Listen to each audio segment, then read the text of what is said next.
Buenos días a todos los que estáis aquí, por el esfuerzo que habéis hecho en venir con esta mañana lluviosa que tenemos, y evidentemente tenemos menos de los esperados. Supongo que esto ha disuadido también a algunos. Buenos días. Thank you for coming. We are going to switch to English because Red Gun don't understand. Well, he's following the Spanish. In the round table, he will be in Spanish, understanding all the situation that we have. Well, thank you all of you for coming here. It's a pleasure. Now we are trying, we ask Erling and his boss to try to introduce the two reports, because they have produced this Electricity 2025, the sixth edition, I think.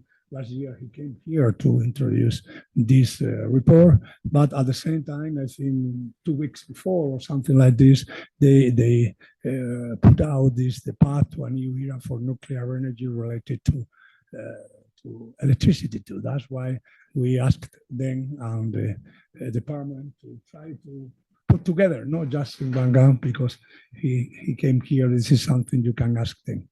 Well, as you can see, this is the expectation for electricity. You will see right now after that, and this is a very interesting forecast for that.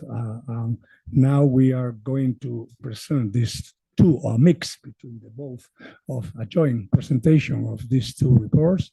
After that, we are going to make to have a round table with several people. Now there are another different kind of shows or something like this, that there are many people in Spain in a different way, with several things they are right now doing that. Well, I'm going to introduce Aaron. Aaron, he joined in 2023 or 2022, you know, the IA. He's involved in all these reports related to electricity in the group, in the big group. They are having this kind of reports on that. He has extensive experience in companies, and he holds a PhD in energy economy for the University of Cologne. He came from Germany and the Institute of Energy Economics at the University of Cologne. I would like to thank him, because another time, well, just is very happy to be here. You can ask more than the people who are in the Zoom or something like that. Erin, the floor is yours. After that, you can, in the round table, he will be here, and you can ask this presentation, and it will be moderated by Anna after that. Okay, thank you very much for coming, and go ahead. The floor is yours. Thank you very much. Hello. Thank you very much, Arcadio, for the introduction. I'm very pleased to be here again. I was here last year as well, to present our electricity report.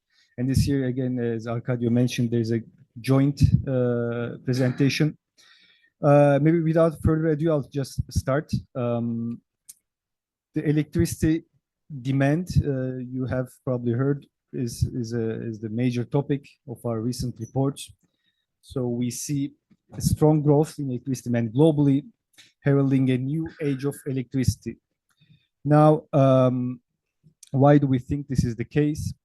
So over the last 3 years, when you look, you will see the demand growth was mostly driven by emerging economies, whereas advanced economies was relatively flat. There was not much change in the electricity consumption in advanced economies, and in some countries we even saw declines.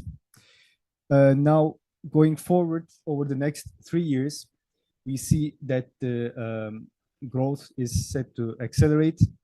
3,500 terawatt hours of additional electricity demand will be taking place in the world, which is equivalent to the total electricity consumption of the European Union plus Japan combined as of now. So it's a substantial amount of electricity. And when you look here, you will see, in addition to emerging economies, like we saw in the past, now advanced economies are also expected to record significant growth in demand. Why is this the case? So there are multiple factors which drive the electricity demand. In addition to the usual economic growth, the industries and building sectors, which drive the demand, we also now see increasing amount of air conditioner ownership in emerging economies. So most of this occurs in emerging economies. I can give you some examples, some numbers. For example, in Nigeria, ownership of air conditioners or households, only 5% of them have air conditioners. In Indonesia, this is 15%. In India, about 20%.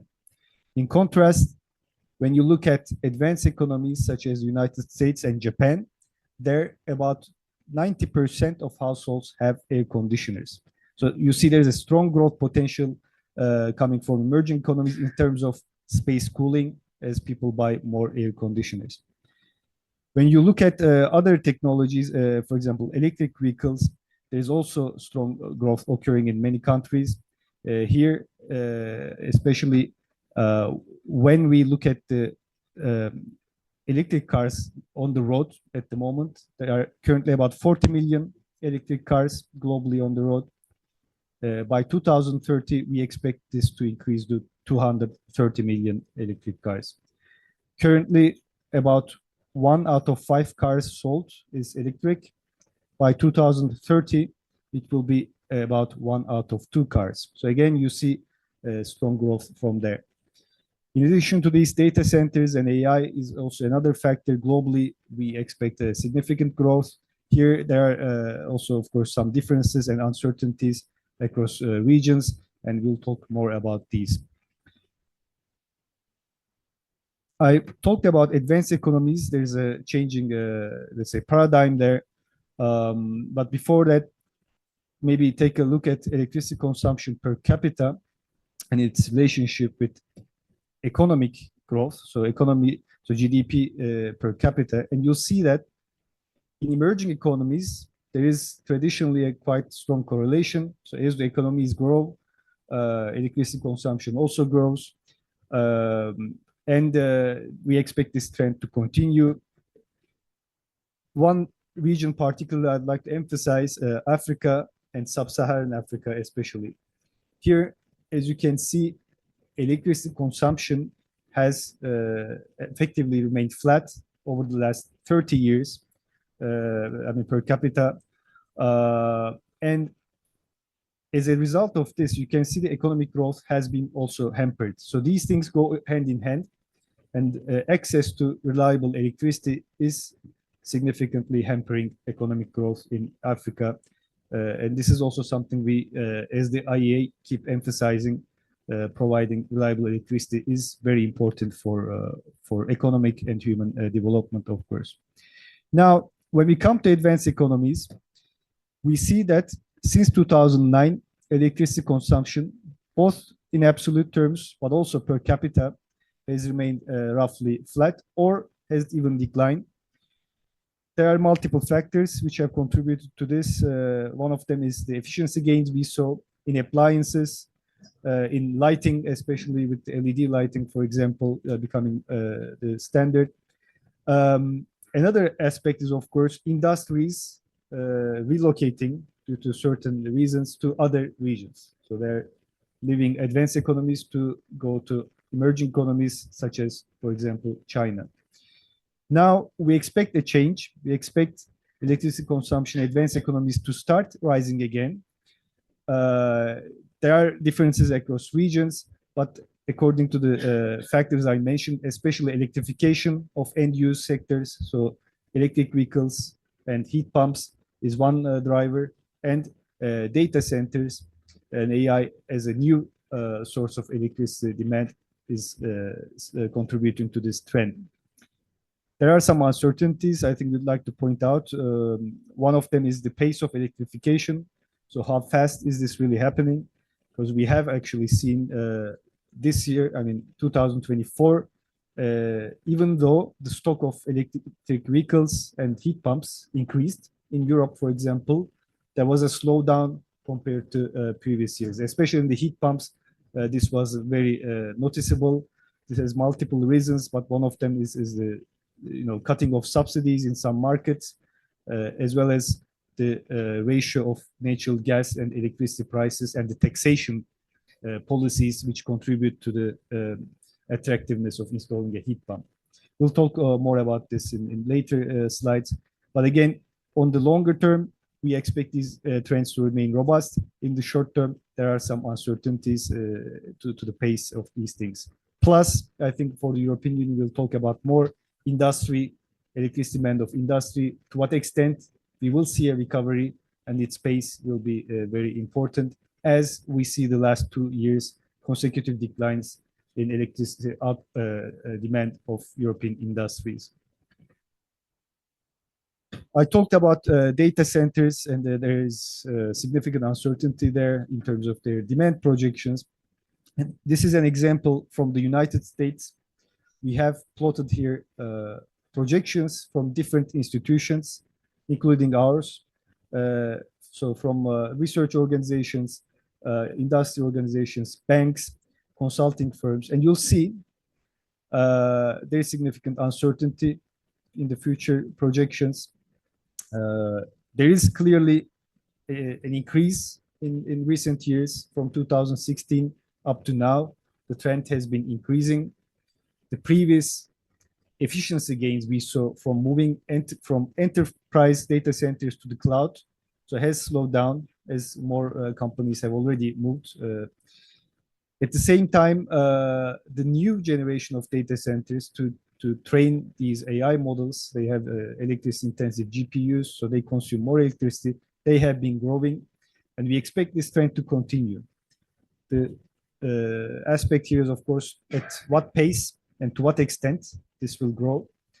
There are multiple reasons behind these uncertainties. It's very hard to predict, the future consumption, electricity consumption of data centers. First of all, it is not so easy to predict how much AI will be used and for what purposes. So the demand for AI is not so easy to really project. Second, the efficiency gains, we expect them to occur on the hardware side. We see already NVIDIA and others working on efficient chips. Also on the software side, more efficient algorithms are already, we have seen examples of this occurring. These are also not surprising, so we expect these to occur, but how soon and at what pace these will happen is uncertain. And there is also significant potential rebound effects. If things become cheaper, then potentially they may be used more. So again, uncertainty related to this. The other very important aspect here is how soon and how quickly these things can be really integrated in the grids. I mean, Spain also, we are hearing data centers and other assets, renewables as well. Connection queues are quite long. In some projects, they have to wait. The grid capacity is limited. In some regions, there's already very high concentration of such assets in the United States, in Virginia, in Ireland, and this is also becoming a challenge. Is there enough grid capacity? Is there enough supply to really integrate these things? So now we talked about demand. How will this demand be met? Our forecast for the next 3 years shows that we expect low emission sources, so renewables and nuclear together, will meet all this additional demand growth. Especially solar PV, we need to, I think, emphasize, is growing very quickly.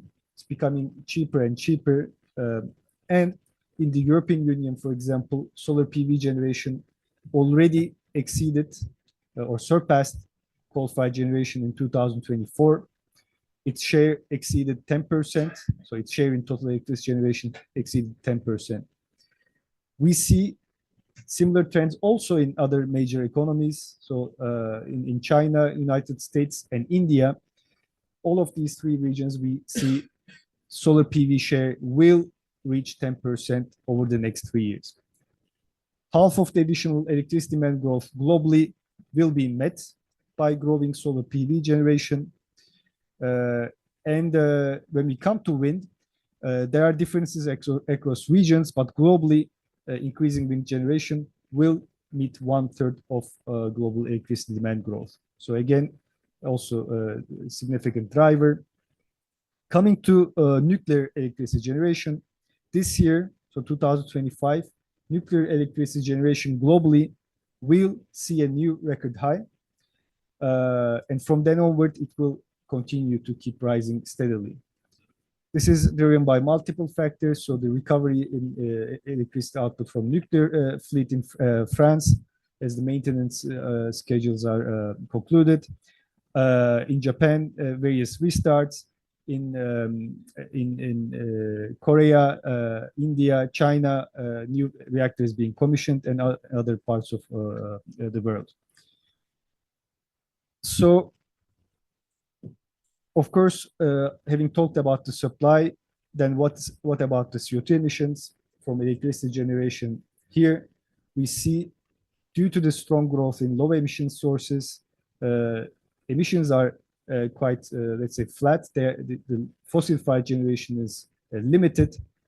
When we look at coal globally, coal-fired generation, we expect to remain relatively stable, whereas gas-fired generation, we expect about 1% growth on average annually. So the multiple drivers of gas is there. One driver is the strong switch from oil to gas in the Middle East. Another is Asia and Latin America, also growing LNG demand in these regions. When we look at regions, you'll see China CO2 emissions are expected to relatively remain flat, whereas in India and Southeast Asia, we expect the trend to continue to increase as coal-fired generation in these regions also increases. In advanced economies, United States, Japan, Korea, and the European Union, we expect the CO2 emissions from electricity generation to continue their declining trend, as we saw also in the last years. So China, of course, is very important. More than half of global coal-fired electricity generation takes place in China. More than 1/3 of electricity consumption globally takes place in China. So any development, any trends in China are very important to understand because they directly affect energy markets and also the global CO2 emissions.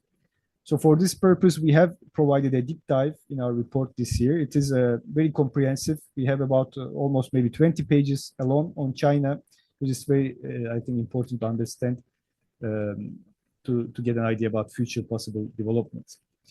So when we look at the Chinese electricity demand growth and its economic growth, we can identify over the last 3 decades 4 distinct phases. Especially looking from early 2000s to mid 2000, so around 2008 or so, you will see a strong industrialization phase where heavy industries especially grew rapidly. So electricity demand grew faster than the economy in China. After that, you'll see a phase from mid 2000s to until 2020 or so, services catching up. And here, electricity demand and economy grew at a similar pace. But since 2020 now, we see China seems to have entered into a new phase where we see electricity demand again growing faster than its economy. There are multiple reasons for this. I'll cover this in the next slide, but we can see that China's electricity consumption, its share in final energy consumption is much higher in China. So it's 28% in China compared to 22% in the United States and the European Union with 21%. So when we have talked about age of electricity, we can, I think, say that while the United States and the European Union are moving towards the age of electricity, China is already running towards it. And why is this the case? So to understand what's happening there, I think we need to take a look at the sectoral breakdown of demand. First of all, you can see that the conventional demand drivers, so industry, especially light industries recent years, and buildings, appliances, and as people consume more electricity, these are still the main drivers. But this incremental difference, why is electricity demand growing faster than the economy, can be also explained with several additional factors. So first of all, the manufacturing of solar PV modules, batteries, and electric vehicles are significant new sources of electricity demand. And I can give you some numbers. For example, in 2024 alone, these industries combined, so the manufacturing of these products in China consumed about 300 terawatt hours of electricity, which is equivalent to Italy's annual electricity consumption. So just to give the scale of this. And these numbers actually do not include all of the upstream materials processing, right? Aluminum, copper, and other minerals which are needed for these materials. If you also include these, you will actually also see even a higher number.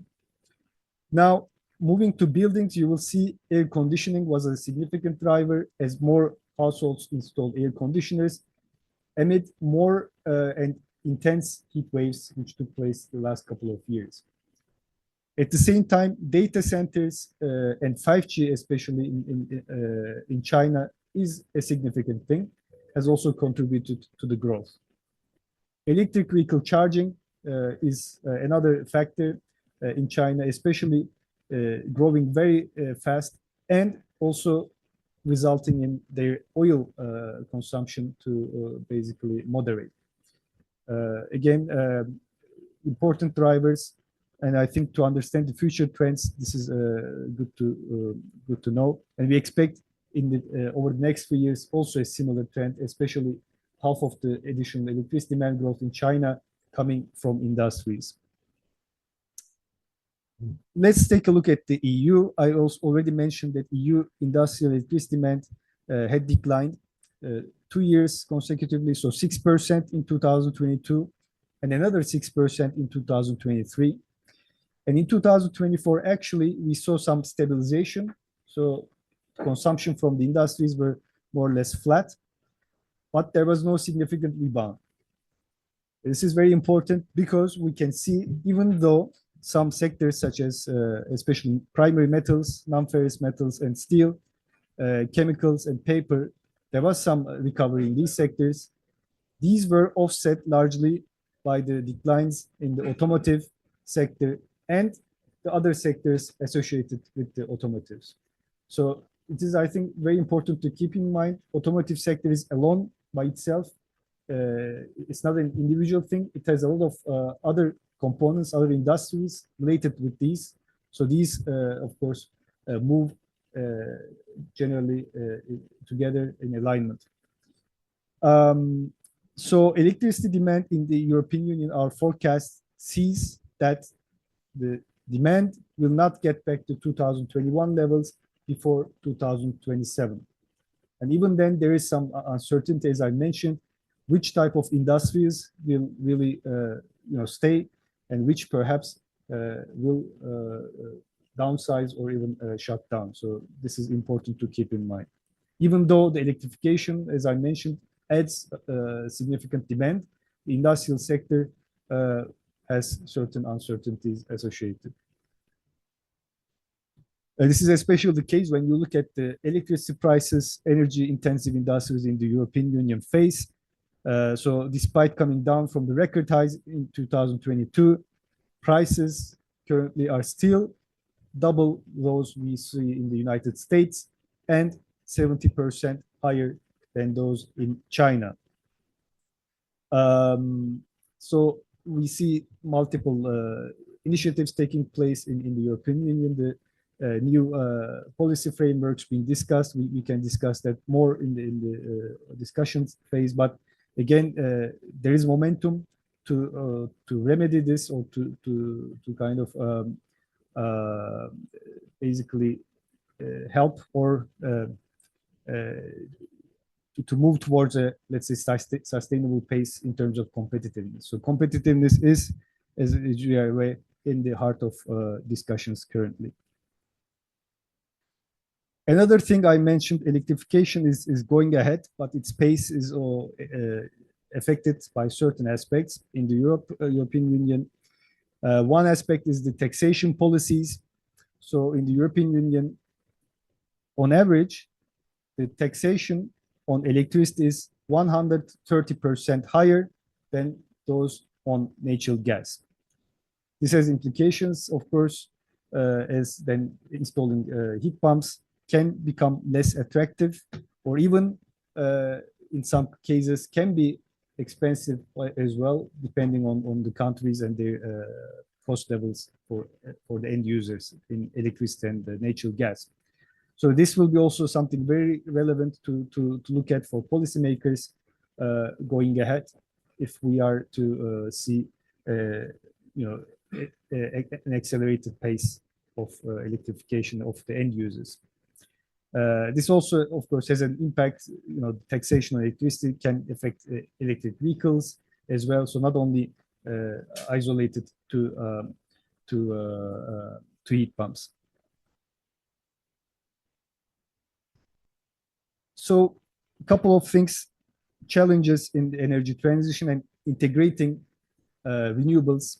So one aspect is, of course, the connection queues, etc. We mentioned the grids, the bottlenecks. So grid needs to be expanded and reinforced. This also results in congestion, curtailment, etc. But at the same time, we have also complexity of inflexible supply and demand. And especially on the supply side, we can clearly see currently there is a trend of perhaps too much supply at certain times, perhaps in the face of insufficient storage, and demand flexibility is also not there. So we have been seeing an increase of increasing frequency of negative electricity prices. In, for example, in Netherlands, in Germany, at the moment, 5% of the time, we see negative wholesale electricity prices. In Spain, also, you can see this has increased up to 2023. Negative prices were not allowed, but now we are seeing negative electricity prices as well. So this is only one side of the picture. Of course, very low electricity prices basically are also, they indicate to the same situation that there is reduced value or value proposition of certain assets such as solar PV when they are not being stored to, or their supply cannot be shifted to hours where we really need the electricity. So again, this is a trend happening in multiple markets. And you can see, for example, in some markets such as South Australia and Victoria of Australia's national electricity market, here we see since 2023, more than 20% of the time, electricity prices were negative. California similarly has more than doubled over the last years, the frequency of negative prices. So this is clearly, of course, a signal for increased need for flexibility in our system.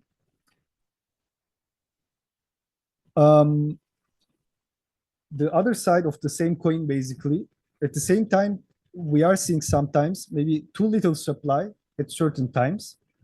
This is maybe an example of this was seen in Northern Europe last winter. So we saw the Dunkelflaute event, which lasted multiple days, during which we saw record high prices. So 800 euros per megawatt hours of prices were seen in individual hours. So the impact of such prices were limited. When you look at the annual average price, it's less than 1% or around 1% of an impact. But it also signals that such instances, like we see very low prices, negative prices, we also see very high prices. So there is an increased volatility in the system. Now, currently in continental Europe, the security of supply situation is good. Again, also in these instances, we didn't see any issues with the supply, was managed successfully. The prices we saw also act as strong price signals for efficient system, more imports and exports. It signals consumers who can reduce their consumption to reduce their consumption, and for producers who can increase their production to increase their production. So in that regard, allowing for these efficient price signals is important. But moving beyond for the future, when we see more and more conventional capacities being retired and more weather-dependent variable renewables being installed, it will be important to have sufficient backup capacities. So dispatchable, ideally low emissions backup capacities will be very important. At the same time, long duration storage is important. Currently, we have in Europe, we enjoy the natural gas storage we have for seasonal storage, but low emissions, long duration storage options are at the moment not mature enough in terms of technology. So here, certain improvements are needed. At the same time, batteries can still help, right? I mean, even though if you have a wind drought which lasts 1 week or multiple days, so batteries cannot cover this, but they can still help with the huge spikes. Price spikes can be toned down. So again, there is also important potential there. And demand side flexibilities, of course, again, for the short term, let's say price spikes can help a lot as well. So with this, I'd like to also, I think, move with our nuclear report. So again, we talked about demand, supply of electricity in the short term. Here we are going a bit more towards long-term projections. I'd like to start with our global nuclear capacity forecast, or not a forecast, sorry, a projection, because it's a scenario. But this scenario is important to understand because it also shows us the potential growth of certain technologies. So one thing is we see global nuclear installed capacity in our scenario doubles from 2023 to 2050 to around 870 gigawatts. Here, a very important lever is the lifetime extension of existing nuclear power plants. This is generally can be considered a no regret solution for the countries which are, of course, interested in nuclear energy. And this also makes up about 20% of the capacity we see in 2040. This, of course, reflects the decisions of more than 40 countries. We currently see they have implemented policies or considering such policies to extend lifetimes. In the United States, for example, most of the reactors have already been decided to operate beyond 60 years. Some are also decided to extend to up to 80 years. In Japan, also up to 60 years of extensions are possible, and various restarts are also, of course, considered. In France and several other European countries, we also see the intentions to plans to enable reactors to operate up to 80 years as well. Now, when you come also to new builds, you will see in our scenario, the large reactors, they make up the bulk of the new capacities. Here, they contribute over 500 gigawatts of new capacity by 2050. And 2/3 of this growth takes place in China alone. So in China, the installed nuclear capacity, we expect it to exceed or surpass that of the United States and the European Union as well by 2030. So this is significant growth, of course. Coming to SMRs, you will see also SMRs increasing their market share from 2030 onwards, especially from 2040. A lot of projects are expected to be commercially online. Here, one thing we need to mention is for advanced economies, the lifetime extensions and the increasing number of SMRs we expect here, they actually allow the installed nuclear capacity to remain relatively flat. So by 2050, the installed capacity in advanced economies is only slightly higher than in 2023 because of the aging nuclear fleet. So all these things basically allow them to remain stable.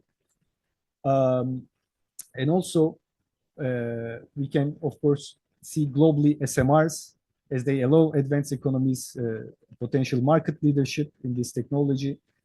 Globally, also their share increases to 15% in terms of installed capacity.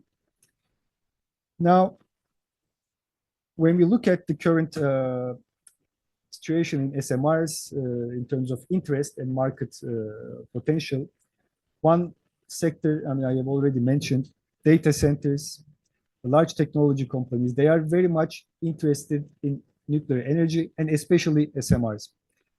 This has, I think, this has been clearly also the case when we look at the data. So the bottom-up research we conducted shows that currently up to 25 gigawatts of SMR capacity is planned to power data centers globally.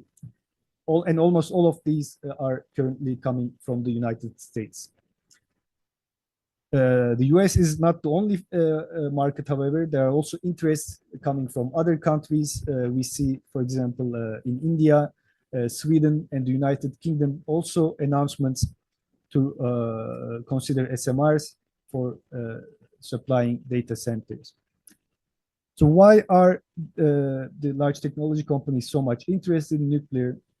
First of all, we can say, I mean, historically, these companies have been instrumental in conducting PPAs for renewables, so they are interested in low emissions sources.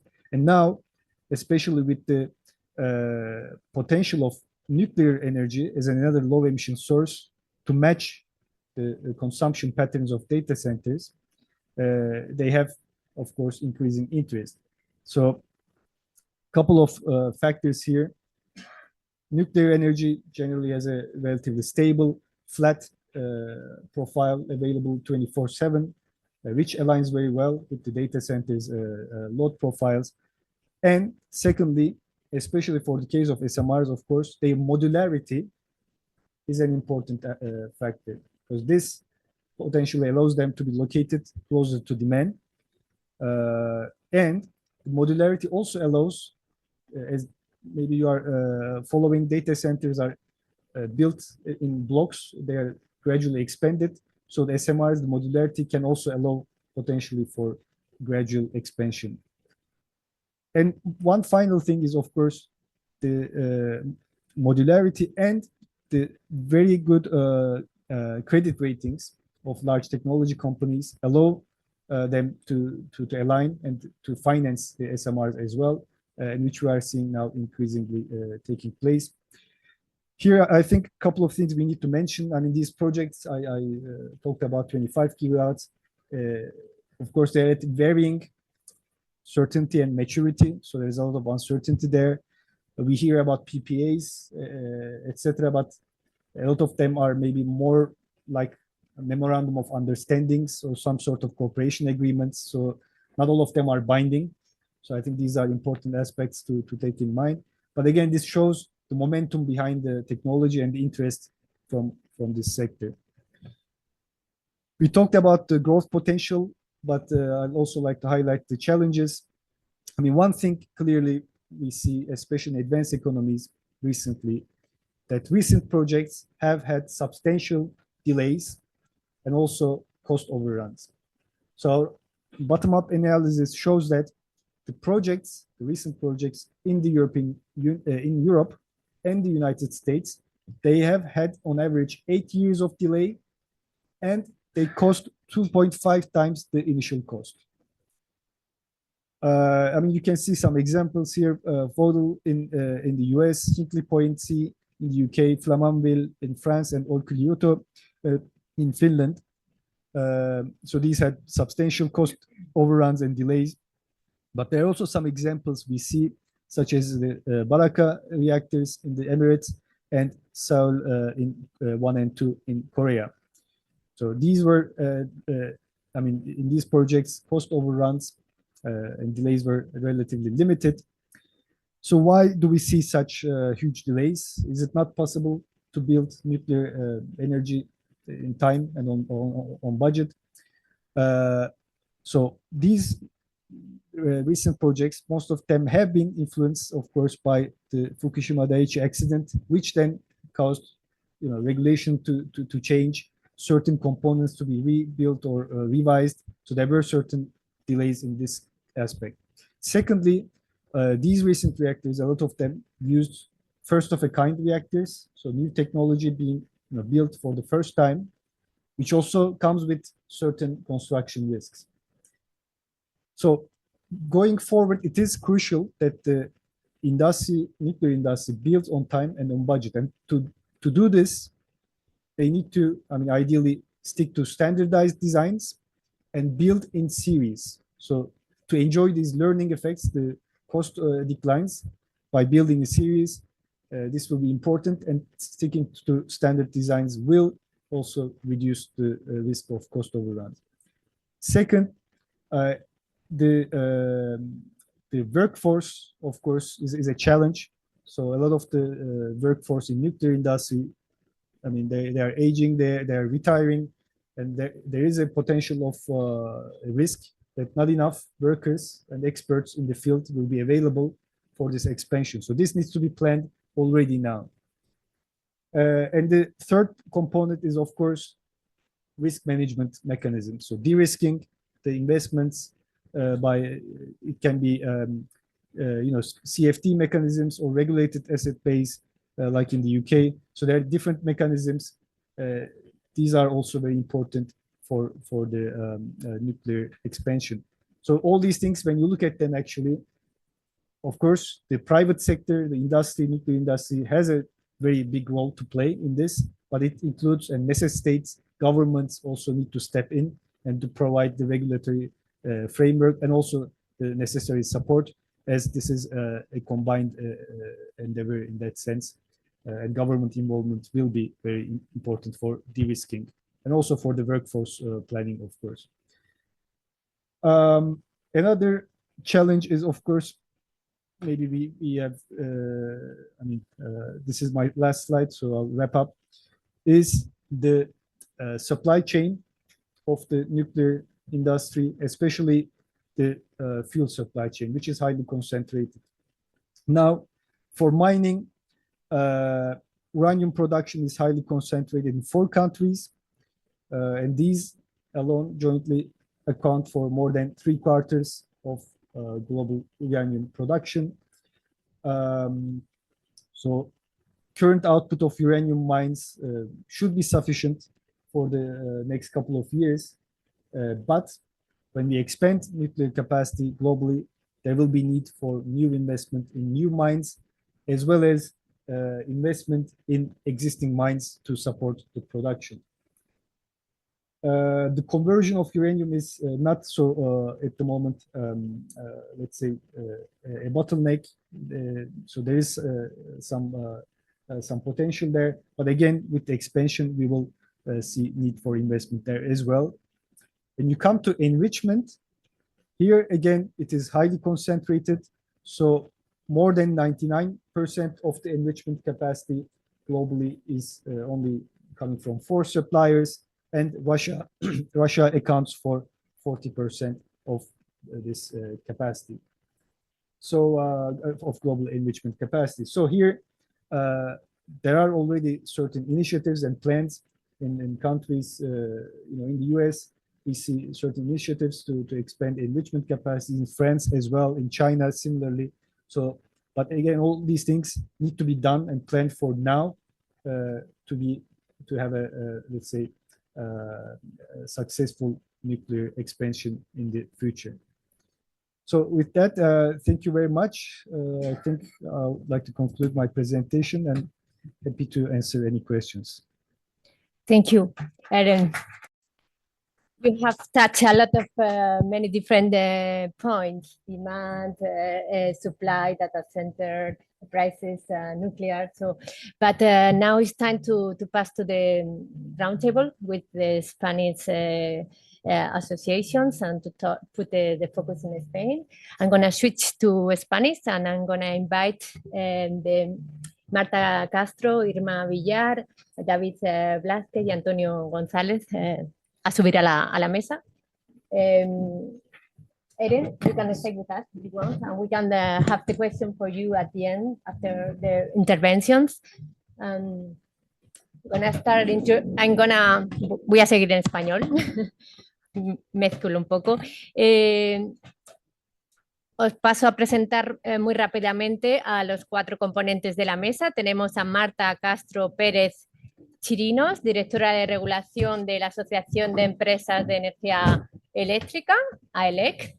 Irma Villar Corchón, directora de proyecto de la Asociación de Empresas de Energía Renovables, APA Renovables.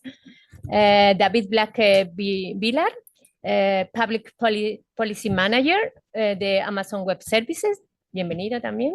Antonio González Jiménez, director de estudio y apoyo técnico del Foro de la Industria Nuclear en España. Le hemos pedido que en 5 minutos nos den un poco opinión de los estudios de la agencia. Es un reto difícil porque, bueno, muchos puntos se han tocado. Y, bueno, sobre todo también que nos hablen de las particularidades, de los retos y de las oportunidades específicas de España desde el punto de vista de su respectiva área de actividad. Tienen 5 minutos y al final, como decía, va a haber tiempo para preguntas. Empezamos, si os parece, con Marta Castro, como decía, de AELEC. Y bueno, algún dato, ¿no?, de introductorio, pues como sabéis, en España la demanda eléctrica ha crecido este último año, un 2% creo, aunque todavía no hemos recuperado los niveles pre-pandemia. El PNIEC nos marca un objetivo de aumento de la demanda eléctrica del 34% en la década. Y bueno, Marta, aquí te quería preguntar un poco sobre, como decía, los estudios en general y cómo ves tú, ¿no?, estos objetivos y desde el punto de vista de vuestra área. Muchas gracias. 5 minutos, por favor. Pues bueno, buenos días a todos. Muchísimas gracias por contar con la Asociación Española de Empresas de Energía Eléctrica, de nuevo, sobre todo para tener un debate de máxima actualidad, como es la evolución futura de la demanda, cómo se va a cubrir y sobre todo si se van a poder cumplir estos objetivos tan ambiciosos de electrificación de la demanda. A mí me gustaría comenzar dando las gracias por los resultados del informe que se acaba de presentar sobre de la Agencia Internacional de la Energía en materia de la nuclear, pero lo cierto es que estamos en un momento de inflexión en el que obviamente todas las tecnologías van a ser necesarias para poder afrontar este reto de descarbonización que tenemos a 2030, que no es poco ambicioso. Desde ALEC, la verdad que nosotros estamos en un momento donde sí que vemos una oportunidad dada las solicitudes de acceso y conexión de demanda para conectarse a las redes de distribución, pero también puedo decir que a las redes de transporte para poder consensuar y para poder conseguir este objetivo de electrificación al que nos estamos enfrentando. Lo vemos como algo positivo, es un reto en el que es verdad que tenemos muchas solicitudes y las vemos como una oportunidad país, sobre todo desde el punto de vista de las distintas tipologías de la demanda que quieren electrificarse. Hoy decíamos recientemente en el estudio de la Agencia Internacional de la Energía que la demanda está empezando a aumentar. Yo diría que está empezando a aumentar y puede seguir aumentando y mucho más rápido si consiguiéramos dar acceso y conexión a todos los proyectos de electrificación que hoy encima la demanda nos está solicitando. Actualmente en las redes de distribución tenemos unos 69 gigavatios a la espera de conectar. Es verdad que estos 69 gigavatios pues es cierto que no todos los proyectos tienen el mismo nivel, digamos, madurativo, por decirlo de una manera, pero sí consideramos que hay algunos que son importantes y que están identificados y son los que obviamente tenemos que intentar dar ese acceso y conexión lo más rápido posible. En estos momentos, tanto la industria como los centros de datos, como la infraestructura de recarga de vehículo eléctrico, como los puertos del Estado son, digamos, agentes con una necesidad de electrificación muy importante y hay que dar la cabida. ¿Cómo se puede dar cabida a esta electrificación de la demanda? Que en definitiva no solamente es una oportunidad país, sino también un mejor aprovechamiento de todo el esfuerzo de las energías renovables que hemos hecho en estos últimos años y que al mismo tiempo nos garantiza el poder cumplir los objetivos medioambientales a los cuales nos estamos enfrentando, pues prácticamente podríamos decir que necesitamos tres cosas. La primera, poner orden a lo que son las solicitudes de acceso y conexión a las redes eléctricas. ¿Cómo se pone en orden? Pues obviamente intentando identificar aquellos proyectos que son más maduros y sobre todo aquellos proyectos que tengan caducidades en el tiempo, digamos, con un horizonte temporal mucho más largo, intentar acortarlos y por otro lado, quizás tener una serie de hitos un poco más restrictivos para que no se genere una burbuja especulativa. Uno de los segundos elementos que vemos fundamentales para poder abordar esta electrificación de la demanda pasa por tener un mejor aprovechamiento de las redes actuales. Sí que hemos identificado algunas mejoras en las que se puede dar una rápida respuesta a la demanda, como es la utilización de algunos de los puntos de capacidad de la red de transporte y de reserva que en estos momentos pues, están sin utilizar, el poder ser de alguna manera explotados por el distribuidor, de tal manera que se pueda seguir invirtiendo aguas abajo en una electrificación de la demanda más rápida. Y por un tercer elemento, obviamente, y es indispensable el incrementar la capacidad de la red de transporte allí donde más se necesite. Obviamente todo esto pasa por tener una planificación mucho más ágil, mucho más flexible y mucho más sectorial. Yo creo que, y somos conscientes de que hay muchos proyectos que en estos momentos se están denegando por falta de capacidad y no podemos permitirnos el lujo de no dar cabida a esta electrificación de la demanda. Es importante y por último poner de manifiesto también un elemento clave. Es verdad que el PNIEC establece una senda de crecimiento de la demanda que debe estar, digamos, acompasada obviamente por ese incremento de desarrollo de las energías renovables y obviamente todo esto, que estamos en un debate importante, el PNIEC establece un calendario de cierre de una de las tecnologías principales, que son la energía nuclear. Eh, Nosotros consideramos que obviamente si se incrementa la demanda, el papel de la nuclear pues, jugará el mismo que otras tecnologías, pero sí que debemos de poner en foco en el que haya cierre de la nuclear o no lo haya, es imprescindible avanzar rápidamente en el desarrollo del almacenamiento. Creo que el almacenamiento es un elemento clave para poder, por un lado, tener un mejor aprovechamiento de las energías renovables y, por otro lado, seguir garantizando la seguridad de suministro. Para nosotros, obviamente, somos decisión aceptantes en estos momentos con respecto a la nuclear, pero sí es cierto que, bueno, que de reabrirse un debate, obviamente pasa porque las empresas que son propietarias de estas instalaciones pues acometan las inversiones necesarias y que estas inversiones, obviamente, sean recuperables en el largo plazo. Y, por supuesto, hay una asignatura pendiente del sector, que es la fiscalidad, y obviamente sí que tendríamos que hacer una revisión digamos, completa de la fiscalidad que tenga coherencia con el objetivo de electrificación de la demanda. Gracias. Muchas gracias, Marta. Vamos a pasar a renovables. Irma, en APA, a ver, bueno, lo ha mencionado Marta, el objetivo tenemos, creo que el año pasado ya se consiguió el 57%, según el informe de red eléctrica, de generación eléctrica a partir de renovables, el PNIEC a 2030 busca el 81 y bueno, pues ¿cómo veis todo este panorama y desde APA? Primero, gracias Ana en el club y lo primero disculpar, no se ha podido unir a este encuentro nuestro presidente Santiago Gómez porque bueno, está en presidencia del gobierno hablando en el encuentro sobre la nueva política arancelaria de Donald Trump, así que estoy aquí en su lugar, os mando saludos. Y bueno, pues en la parte de renovables tenemos, bueno, yo creo que el PNIEC nos está poniendo, nos pone unas cifras que no sé si alcanzaremos o no, pero en cualquier caso sí que nos ayuda a entender cuál es la situación actual y qué caminos vamos a tener o estamos tomando, en cuáles vamos bien, en cuáles vamos regular y en cuáles vamos muy regular. En este caso yo creo que el tema de la demanda y la electrificación sin duda es un tema que tenemos que poner encima de la mesa y agradezco a EREM porque sí que creo que desde la Agencia Internacional empujar y diseminar la necesidad de electrificar es algo que tiene que estar en el discurso y en este tipo de foros para que se hable de ello y nos vayamos concienciando de la necesidad de esta electrificación. En cuanto a las renovables, nosotros en el PENIEC tenemos, yo creo, dos hitos muy importantes. Uno tiene que ver con el desarrollo de la capacidad instalada. En este momento en España, sumando todas las fuentes renovables, tenemos aproximadamente unos 80 gigavatios y en PENIEC tendríamos un objetivo de unos 161 a 2030. Si lo alcanzaremos o no, pues no lo sabemos. De momento estamos trabajando, como ha dicho Marta, hay un montón de barreras que tenemos que trabajar mucho, mucho en ellas, en este desarrollo de renovables. Por otro lado, tenemos la parte de la demanda, que como ha dicho Ana, en PENIEC, que en principio el objetivo sería alcanzar o crecer un 34% desde 2019, pero si hacemos el baremo de los últimos años, hasta 24, el 19-24, yo creo que vamos en el camino contrario, hemos bajado un 6%.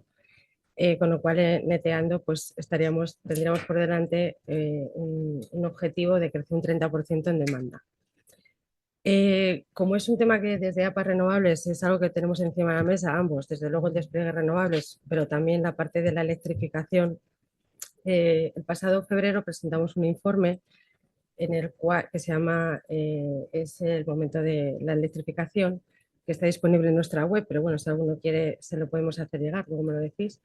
Y es un informe en el que se estudia muy bien el punto de partida, los números macro, por ejemplo, en el informe se expresa, por ejemplo, el porcentaje de electricidad consumida en diferentes zonas geográficas. En Europa creo que ha mencionado que están en un 21%, Estados Unidos un 22% o al revés. En España, en el caso de España, en el mix energético la energía es un 25%.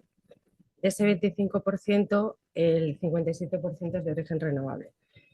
El otro resto tenemos aproximadamente un 64% que son derivados de petróleo y el 11% restante son renovables no eléctricas. De tal manera que ese 25% es el objetivo que tenemos que empujar. En el estudio hemos identificado, y ya se han mencionado en el informe de la agencia, 3 factores clave, aunque realmente 4, que serían el vehículo eléctrico, toda la parte de las bombas, el heating en la parte residencial y comercial, y todo lo que son los procesos de electrificación de la industria. Y luego el hidrógeno verde, pero en este informe no lo tratamos. Creemos que el conocer y el identificar que inversión en estos diferentes ámbitos, vehículo eléctrico, residencial e industrial, en la electrificación, conlleva unos ahorros que a nivel país pueden llegar hasta ser 6.170.000 euros al año.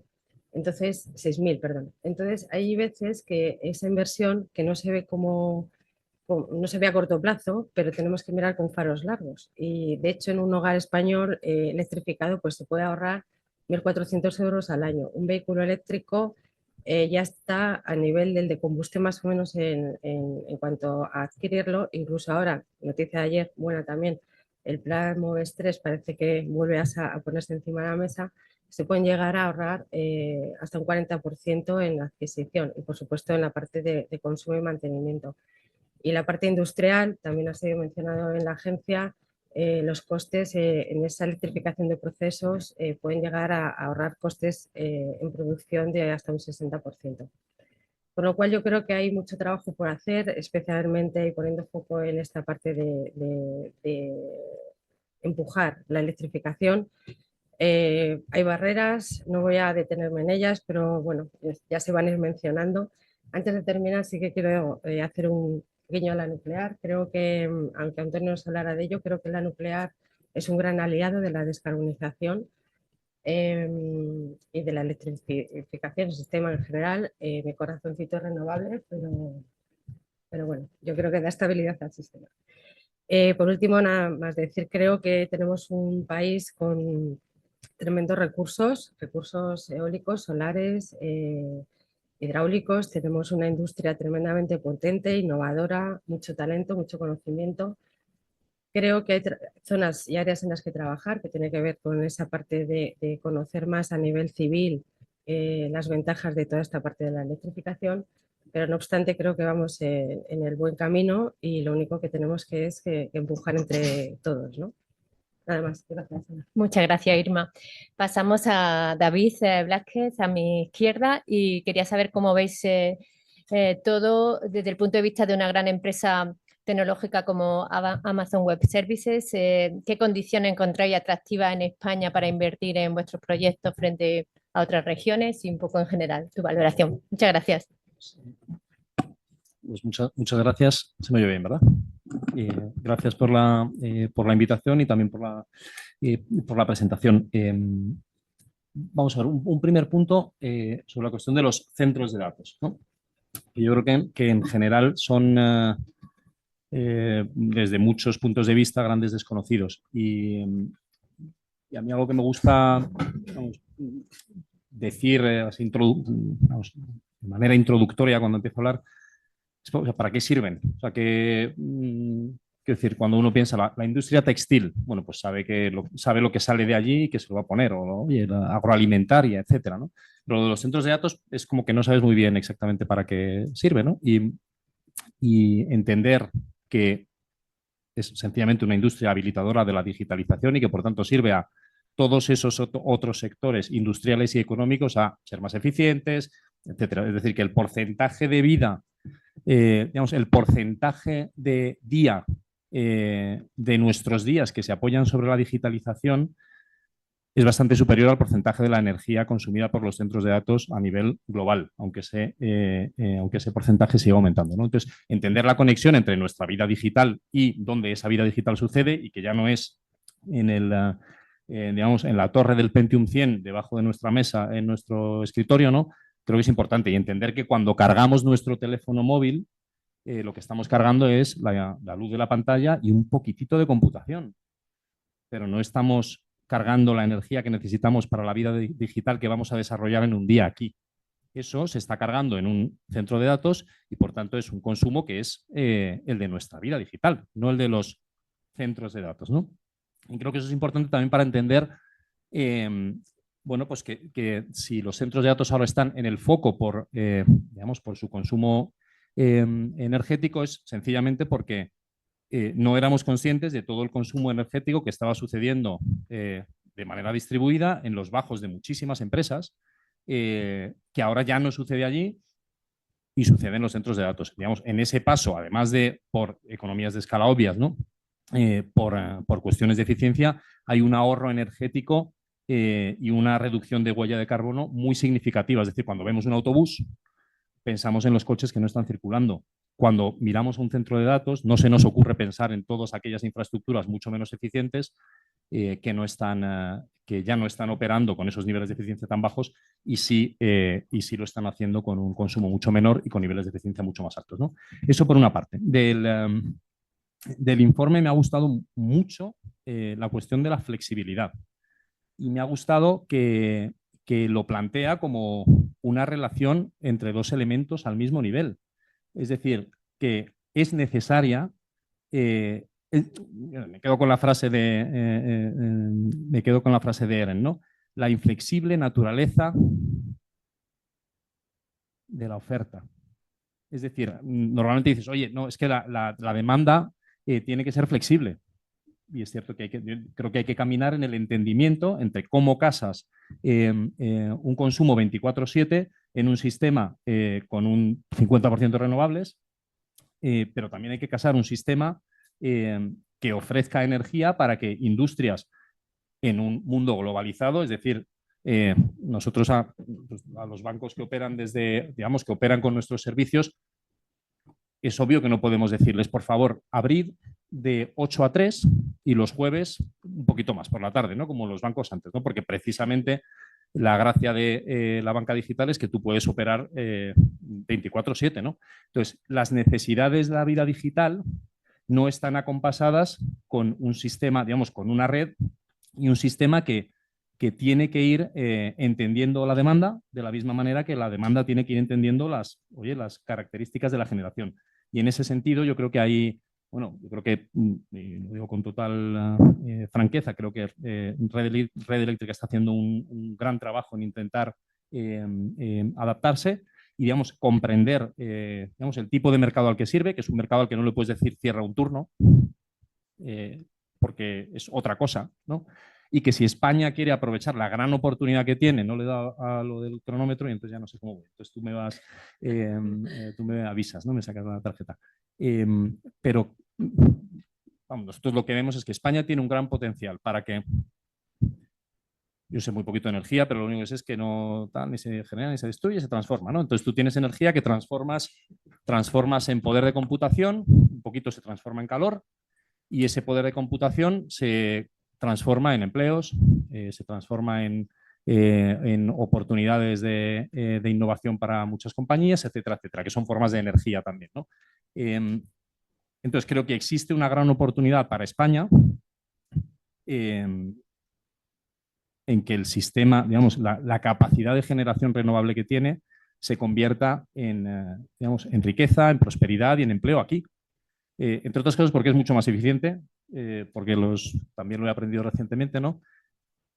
A los electrones se les desgastan las ruedas, ¿no? Cuanto más circulan. Entonces, oye, está bien consumirlos más cerca de donde se generan y creemos que es una buena idea en la medida de lo posible de que el modelo de negocio pues, tenga sentido en el lugar, digamos, estar más cerca del lugar donde se genera, ¿no? Entonces, como compañía estamos digamos, inyectando capacidad combinada de 3,7 gigavatios al sistema de España con 94 proyectos. Eso es la energía suficiente para alimentar del orden de casi 2,3 millones de hogares, 5 veces todos los hogares de Aragón, ¿no? Y un dato, también un poco por la conversación sobre el consumo de los centros de datos, ¿no? El consumo proyectado de nuestra infraestructura en Aragón dentro de 8 o 10 años, cuando esté construida toda, y termino ya, será 10.500 gigavatios hora año. Las comparaciones normalmente, oye, pues eso es, no sé cuántas veces la ciudad de Calatayud. Son comparaciones que hay que matizar, ¿no? A mí un dato que me gusta es que, bueno, ese consumo es la mitad de la energía que en España se quedó sin consumir en 2023, ¿no?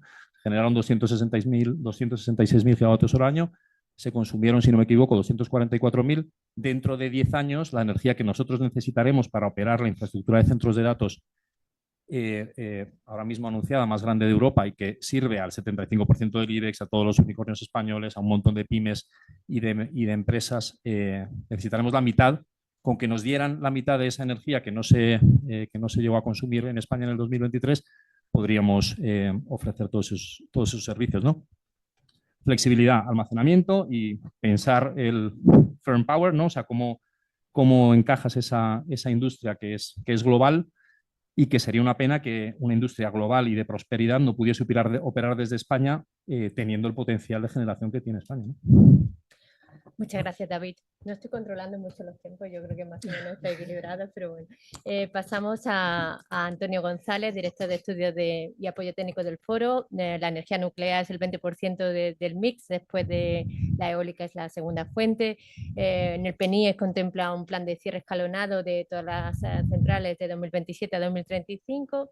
Y bueno, pues nada, es el turno de expresar la opinión del foro. Muchas gracias. Muchas gracias, Ana. Gracias en el club por la organización de la jornada e invitarnos a participar en ella. Gracias, Eren, por la magnífica presentación de ambos informes.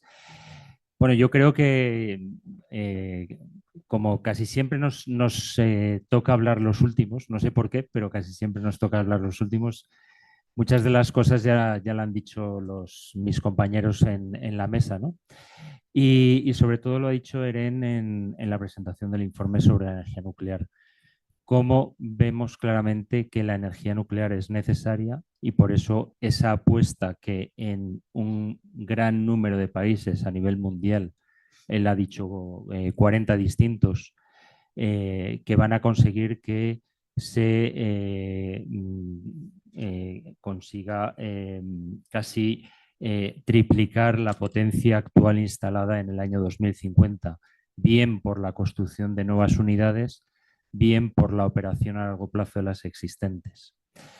Y nosotros en España precisamente estamos en ese debate, en qué vamos a hacer o qué es lo que se quiere hacer con nuestro parque nuclear, que como nos decía Ana, ahora mismo produce el 20% de la electricidad que consumimos, que evita la emisión de 20 millones de toneladas de CO2 a la atmósfera cada año y que da un servicio esencial para la estabilidad y el funcionamiento continuo de nuestro sistema eléctrico. Como sabéis, en marzo del 2019 se llegó a un acuerdo, casi todo el mundo lo llama un acuerdo de cierre o un calendario de cierre para ir cerrando escalonadamente las centrales nucleares desde el año 2027 hasta el año 2025, nuestros 7 reactores nucleares. La realidad es que en ese momento el gobierno de España lo que pretendía era prácticamente cerrarlas de manera inmediata, porque cuando alcanzasen el final de las autorizaciones de explotación que estaban vigentes en ese momento, lo que se pretendía era cerrarlas. Y con esa, digamos, ese acuerdo, esa negociación y la firma de un protocolo de intenciones en el que estaban involucrados Enresa, el propio gobierno, impulsando ese acuerdo y las empresas propietarias de las centrales nucleares, las empresas eléctricas, Iberdrola, Endesa, Naturgy y EDP, lo que se consiguió es que las centrales nucleares pudieran funcionar durante unos años más. Entre otras cosas porque en ese momento Enresa, la empresa pública que tiene encomendada la gestión de los residuos radiactivos y el desmantelamiento de las instalaciones una vez que éstas alcancen el final de su vida operativa, en su fondo económico que se lleva acumulando el dinero para poder abordar esas cuestiones. No podemos olvidar que la gestión de los residuos radiactivos en España, por ley, es una cuestión que le corresponde al Estado, que no le corresponde a las centrales nucleares ni a las compañías propietarias de estas. Sí nos toca la financiación de esas actividades, pero no nos toca la ejecución de las mismas. No había suficiente dinero para poder hacerlo y entonces se llegó a ese acuerdo para que las centrales nucleares pudieran operar durante unos años más. En el caso máximo, que es el de la central nuclear de Trillo, que en teoría cerrará en mayo del 2035, lo hará hasta 47 años en total, pueda ser posible, ¿no? A cambio de que incluso se incrementara en un 20% ese dinero esa tasa que las compañías propietarias de las centrales pagan a Enresa para poder abordar todas esas actividades. Y así se acordó, así se firmó y así está establecido. Pero eso era marzo del 2019. Y desde marzo del 2019 a hoy, que estamos en marzo del 2025, bueno, día 3 de abril, ya han pasado 6 años, han ocurrido muchísimas cosas, tanto en España, pero sobre todo a nivel mundial, en el ámbito energético, en el ámbito medioambiental, en el ámbito geopolítico. Y hemos tenido una pandemia por la COVID, hemos tenido una invasión de Ucrania por parte de Rusia. Hemos visto cómo el abastecimiento energético, sobre todo en los combustibles fósiles, estaba claramente amenazado para Europa, pero en general para el mundo. Y esa amenaza, esa incertidumbre en cuanto al abastecimiento energético, que es una de las cuestiones fundamentales, la garantía del suministro, porque si no, y lo hemos visto en las anteriores intervenciones, sin energía no hay posibilidad de economía, y nos lo ha explicado muy bien David ahora mismo con el tema de los centros de datos, pero para cualquier otra aplicación. Los precios se dispararon y se encendieron todas las alarmas a nivel global y a nivel europeo en particular. Y eso hizo que prácticamente todos los países del mundo los que tienen programas nucleares en funcionamiento, 33 países en todo el mundo que representan aproximadamente el 80% de la población mundial, con más de 415 reactores nucleares en operación. Pero otros muchos que también se dieron cuenta de que sin la energía nuclear y sin la incorporación de esta tecnología en sus mix de generación no iban a poder cumplir todos los objetivos que se pretenden, una mayor electrificación, reducción de las emisiones de CO2, garantizar el suministro, ser competitivos, han apostado por la energía nuclear. Sin embargo, en España, pues parece que seguimos el camino contrario, ¿no? Es esto de del kamikaze que va por la autopista y oye que en la radio que hay ojo que tengan ustedes mucho cuidado porque hay un coche en sentido contrario en la autopista y dice, ¿cómo uno? ¿Todos? Y la verdad es que es sorprendente cómo en España, o al menos el gobierno de España, sigue pensando en que esa planificación que se estableció en el año 2019 pueda seguir siendo válida en estos momentos en los que todas esas cuestiones han cambiado radicalmente. Ahora bien, no solamente nos encontramos en esa, digamos, en esa mantener una posición política o ideológica de querer abandonar la energía nuclear en un horizonte de 10 años en España, cuando realmente el resto de los países, y lo veíamos con la presentación de EREN, de esos 415 reactores nucleares, hay 140 reactores en el mundo que tienen autorizaciones para poder operar durante 60 o más años, y el caso concreto de Estados Unidos hay 9 reactores que ya tienen autorizaciones para poder operar durante 80 años. Y algunas de esos reactores que van a operar durante 80 años en Estados Unidos son las centrales de referencia, exactamente gemelas del mismo tecnología tipo que nuestras centrales nucleares españolas, las centrales de Almaraz, de Ascó, Vandellós, Cofrentes es un reactor de agua en ebullición un poquito diferente, pero exactamente la misma tecnología que nosotros tenemos en España. Además de esto, resulta que, y por desgracia, la energía nuclear en nuestro país está absolutamente penalizada frente al resto de las tecnologías que participan en el sistema eléctrico. Y esto es así porque sobre la operación de las centrales nucleares se han establecido en los últimos años toda una serie de impuestos, tanto a nivel nacional como autonómico, como a nivel local, que nos hacen que nuestra operación sea económicamente inviable.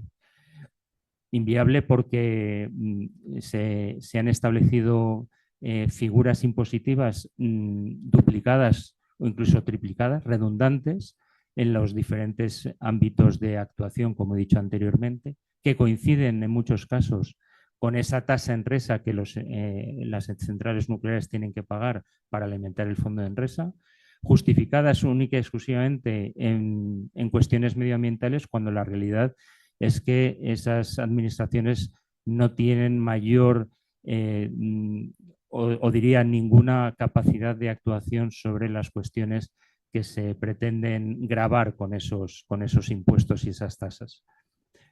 Y si eso, vamos, de hecho, en realidad aproximadamente el 40% no de los beneficios, podría pensarse, sino de la facturación que hace el parque nuclear por la venta de su energía en el mercado, solamente se dedica a impuestos y tasas. Con esa circunstancia, el seguir operando, el seguir teniendo combustible, el seguir teniendo personal, pues se hace realmente complejo, ¿no? Y además, hemos visto cómo el año pasado, en julio del año pasado, por un cambio en el modelo en la gestión de los residuos radiactivos en España, en diciembre del año 2023 se aprobó un nuevo Plan General de Residuos Radiactivos, que es aquel documento y aquella estrategia que tiene el gobierno a través de Enresa para poder establecer qué mecanismos se utilizan para la gestión temporal y también definitiva del combustible gastado y de la gestión de otros residuos reactivos y del desmantelamiento de las centrales, se modifica completamente con la aprobación de un nuevo plan general de residuos reactivos, y eso hace que los costes asociados a este plan se incrementen en torno de unos 2.500 millones de euros. ¿Qué hace el gobierno unilateralmente en julio del año pasado? Incrementar la tasa Enresa en un 30% cuando en el protocolo de intenciones firmado por ambas partes en marzo del 2019 se establecía un incremento máximo que se aplicó de un 20%, con lo cual aún más se dificulta y se incrementa esa fiscalidad que soporta el parque nuclear en España. Nosotros lo único que pedimos es que si en el PNIEC el principal objetivo es la reducción de las emisiones de CO2, el no depender del exterior para nuestro abastecimiento energético, del tener fuentes que sean claramente gestionables, que puedan ayudar tanto a la gestión de la demanda como a la gestión de la oferta, que puedan ayudar a que el sistema eléctrico pueda seguir funcionando de una manera adecuada 24/7 sin sobresaltos, no parece muy lógico que en España vayamos a prescindir de una fuente que lleva 50 años en operación en España, o casi 50 años en operación en España, y que seamos diferentes de lo que hacen nuestros países socios en la Unión Europea y de lo que hacen la mayor parte de los países del mundo. Y tenemos ejemplos como puede ser el caso de Bélgica, que ha reconsiderado recientemente, muy recientemente, el no cerrar sus centrales nucleares y seguirlas funcionando, o el caso incluso de Alemania, que a pesar de que efectivamente ya ha cerrado todo su parque nuclear, después de las últimas elecciones de febrero de este año, elecciones generales, el gobierno que va a salir o que está saliendo de las urnas está replanteando el que Alemania probablemente tenga que volver a la energía nuclear. Y eso es lo único que nosotros consideramos y lo único que nosotros pedimos, que haya una reflexión en profundidad, que pueda haber un diálogo con el gobierno por parte de las empresas propietarias de las centrales nucleares, que ese diálogo pueda ser fructífero y al menos que se repiense. No podemos olvidar que todos estos objetivos que se plantean en el PNIEC, en muchos casos, y ya se ha dicho aquí por mis compañeros, no sabremos si se cumplirán o no.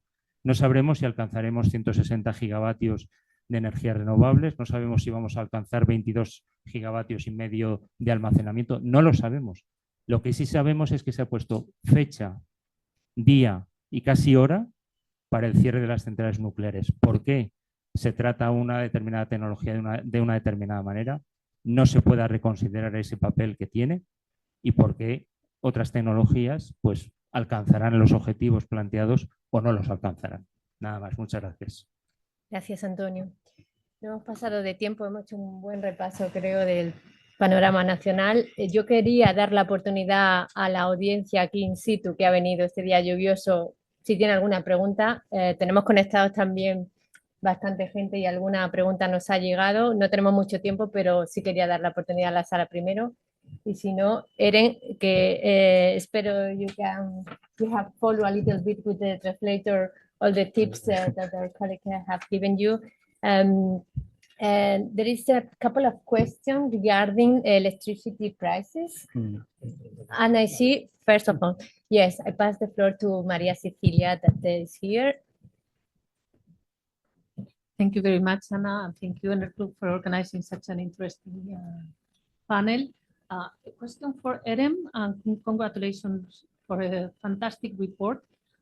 You mentioned the need, and David Blatket from Amazon Web Services as well, the need for flexibility in the system.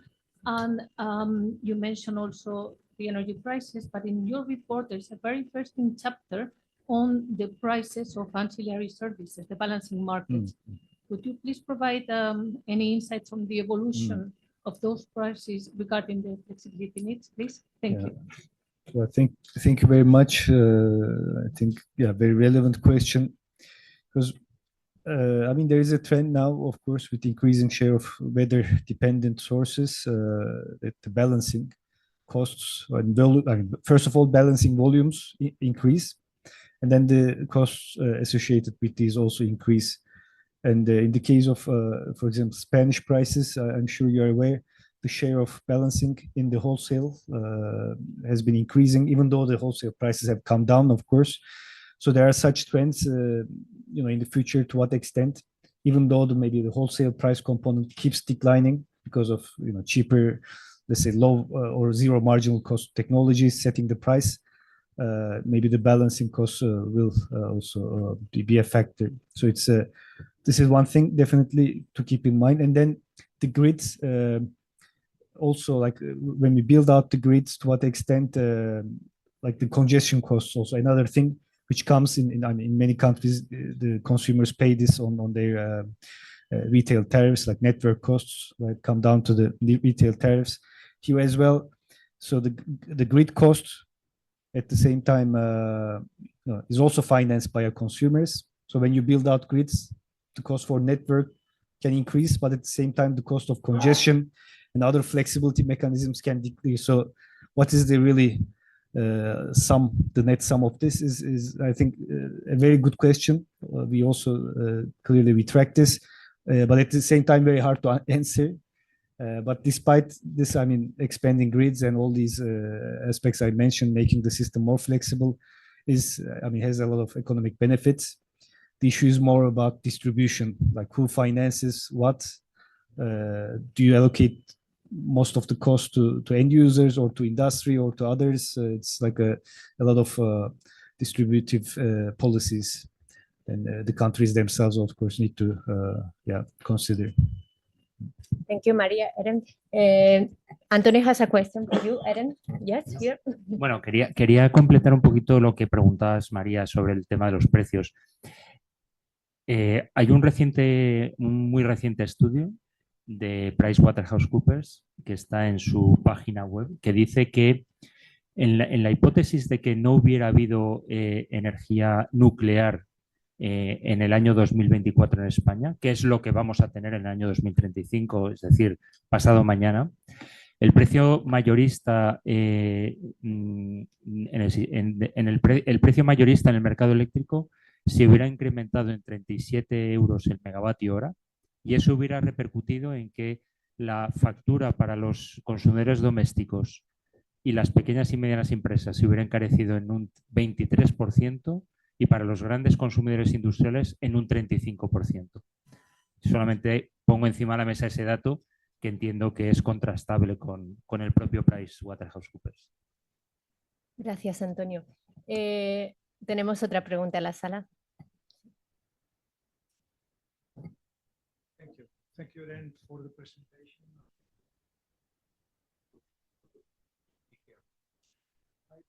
I have one question for you. As you know, we are talking about the PNIEC situation. We have an excellent opportunity here to be a renewable system in the state. At the same time, we have enough renewable projects to achieve these figures, in special photovoltaic projects. But I see some competition this time regarding the demand. How we can cover the demand? Nuclear, renewables, and we are waiting also for the storage, especially the pumping and also the batteries. Do you see this competition between renewables and nuclear in other countries? Yeah, and again, highly relevant question, because we also showed this to an extent, let's say the decreasing, unfortunately, value proposition as the share of these weather-dependent technologies concentrate. For example, solar PV without storage, the negative electricity prices rising is one very important trend for us, because without sufficient supply, demand, flexibility, and as well as storage, the value, so the capture rate of solar PV is declining in such markets. So this basically means these assets, they generate so much electricity when we don't really, maybe need them, or we are not able to use it. which also affects the business case of merchant projects. So if you are, let's say, a project developer and you want to, invest in solar or wind, when you see these market prices, and if you are, let's say, you are getting not enough support or a merchant asset, then your business case is basically affected. So there are multiple aspects, maybe on the negative prices or very low prices in general, which affect this. Is the support schemes in certain assets, feed-in tariffs, which just incentivize production irrespective of the price level. So you just try to maximize the output volume is one thing. Other things, for example, price green certificates or other types of premiums, they also generally incentivize, okay, I can produce up to, let's say, the price of the certificate. So if it's, let's say, 10 euros per megawatt hour, I will produce up to minus 10 euros per megawatt hours before I start curtailing, because I'm still in the money, like I get paid. So plus these CFDs, for example, they are, currently most of them are output volume based, so production based. So again, there's an incentive to maximize the output, irregardless if the system needs it or not. There are now developments to include negative price clauses. So these guys, they don't get paid when the negative prices are maybe for 1 to 4 hours, up to 4 hours, the case. So this is on the supply side. In addition to this, we have some other issues, perhaps inflexible thermal generators. They are not able to react, ramp down and ramp up, or it's not worth it economically. So they also contribute to this inflexibility. So this is the supply side issue. So here, I think for countries where the concentration of weather-dependent technologies are increasing, coming up with support schemes which are enabling the flexibility and incentivizing them will be increasingly important for a more efficient system. And on the same side, demand needs to be also incentivized to act more flexible. And here, very simple, for example, time of use tariffs can be very helpful. It's a simple measure to implement compared to dynamic tariffs, because then you need smart meters, which can be technically more complicated. So this is to increase the value of certain, let's say, generation assets, and also to make the system more efficient and more flexible. Then the competition of certain technologies to also, allow an efficient, competitive framework for technologies. Yes, there is another question in the room. Por favor, preséntate si puedes, por favor. Fernando Ley, muchísimas gracias. Irma, una pregunta. ¿Podríamos saber qué porcentaje de toda esa renovable, puede ser sobre todo por la eólica, pudiendo producir energía, red eléctrica española no la acepta porque no hay consumo en ese momento o porque la red está saturada? Yo tengo el dato de Alemania, lo voy a dar ahora, pero bueno, ¿hay algún dato en España, más o menos? Yo creo que ese dato sería para que haya una persona de red eléctrica. Es otra de las cosas que yo voy a muchísimos foros y nunca veo a nadie red eléctrica. La presidenta sí, pero bueno, se va a otras cosas. Nunca están todos ahí, pero nunca está nadie de red eléctrica. Y el electrón se mueve por red eléctrica, no se mueve por otra cosa. En defensa, el año pasado, a mi derecha tenía sentada ya Patricia. Bueno, en Alemania son cerca de 6 teravatios hora. Lo que la eólica puede meter en la red alemana, que es algo distinta a la española, pero bueno, similar, y no la mete. No la mete porque no hay consumo. ¿Y eso es mucho, eso es poco? Bueno, más o menos eso en España puede equivaler a entre una semana y 10 días, Antonio, el consumo anual en España, más o menos una semana, teniendo en cuenta las variaciones que hay de lunes a viernes, de domingo, ¿no? Más o menos. Son 6 teravatios hora. Estamos metiendo más eólica, más solar, que no tiene 24/7, que tiene la nuclear. Y es que a nosotros nos movemos 24/7, no nos movemos cuando la Agenda 2030 nos quiere imponer. Exacto. Yo creo que es un tema que está muy relacionado con la flexibilidad que tenemos que trabajar. Yo creo que lo voy a consultar internamente a ver si alguien de APA tiene ese dato, pero en realidad es difícil saber todo lo que no consumimos, de renovable me refiero. Lo voy a consultar internamente y si puedo darte un poco de luz, pues encantada. Creo que Marta tiene algo que añadir y también podría... Bueno, dar a mí me gusta sí. matizar una cuestión, ¿no? Porque los megavatios evidentemente no levitan, se transportan y se distribuyen. Entonces, por la parte que nos toca de ese mini transporte, apuntar dos cosas, ¿no? Creo que incluso en el debate del año pasado salió, justo junto con Red Eléctrica, eh, la necesidad de que es verdad que hay, y lo he dicho al principio de mi intervención, hay un crecimiento de demanda que no se está pudiendo de alguna manera asumir. Pero eso es un tema por capacidad de demanda y por necesidad de incremento en algunos puntos de la red, ¿vale? Hay otro punto también necesario que hay que entender y es que hay cierta demanda que de escaparse podría seguir siendo aprovechada si conectamos a una instalación que para nosotros es clave, que es el almacenamiento. Y por almacenamiento me refiero tanto a un bombeo como un standalone, como cualquier tipo de almacenamiento. ¿Vale? Creo que las líneas de trabajo, y aquí sí que puedo hablar, se tienen que completar, no solamente para dar ese impulso económico y esa viabilidad económica al almacenamiento, que obviamente pasan por, como ya hemos visto, por una propuesta de pago por capacidad. Incluso el gobierno, creo que hace 2 semanas, de hecho ya ha lanzado la primera audiencia para los 700, de las ayudas de los 700 millones de euros para el desarrollo del almacenamiento.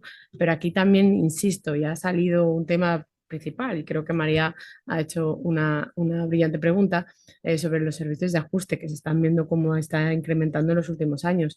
Bueno, esto no viene para quedarse así. O sea, en la medida en la que podamos tener más bombeo, más capacidad de bombeo, en la medida en la que podamos tener mucho más almacenamiento, todo esto se va a poder ir resolviendo muy rápidamente.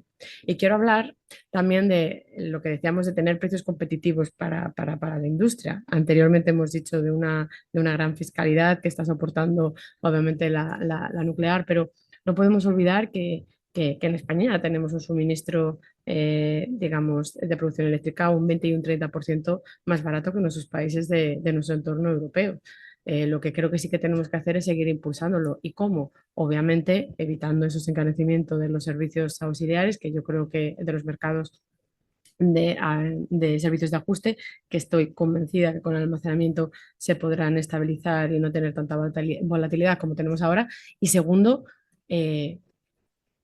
seguir aprovechando el beneficio de las energías renovables con esa reducción de precios.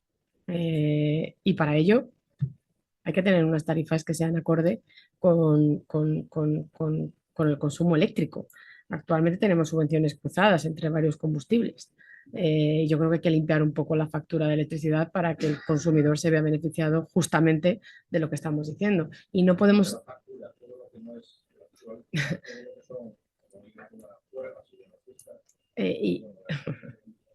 Lo que quiero decir con esto, y estando de acuerdo que obviamente hay que poner un poco de orden a la factura eléctrica y hay un peso muy importante y es la fiscalidad, tener coherencia con la fiscalidad.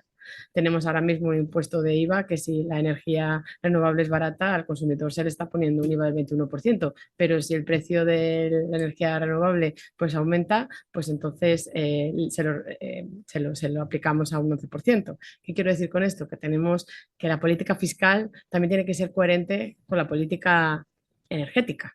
Es una de las cuestiones que no estamos cumpliendo y por eso se están habiendo subvenciones cruzadas a este combustible. Gracias, Marta. Creo que había un último comentario breve porque si no cerramos ya. Pero si hay espacio para una pregunta. No. Simplemente que el dato sí que lo tenemos, que es 1,7, bueno, perdón, Guillermo Burillo de Aurora Energy Research y me chivan por el pinganillo, 1,7 teravatios hora en 2024, o sea, menos que lo que decíamos de Alemania, y sí que es verdad que aumentó un 13% en 2023. Aumentó un 13% en comparación con 2023. Esto, comentar que es vertidos de red, de restricciones técnicas, fase 1. Yo digo que podemos ayudar con eso. Vamos, que si hace falta demanda 24/7 para eso, que estamos encantados de. Vale, pues yo creo que con esto we can finish here. Thank you again to everybody at the table. And I hope it was interesting for everybody. We will have the video in our YouTube channel if you want to watch again. And thank you again. Gracias.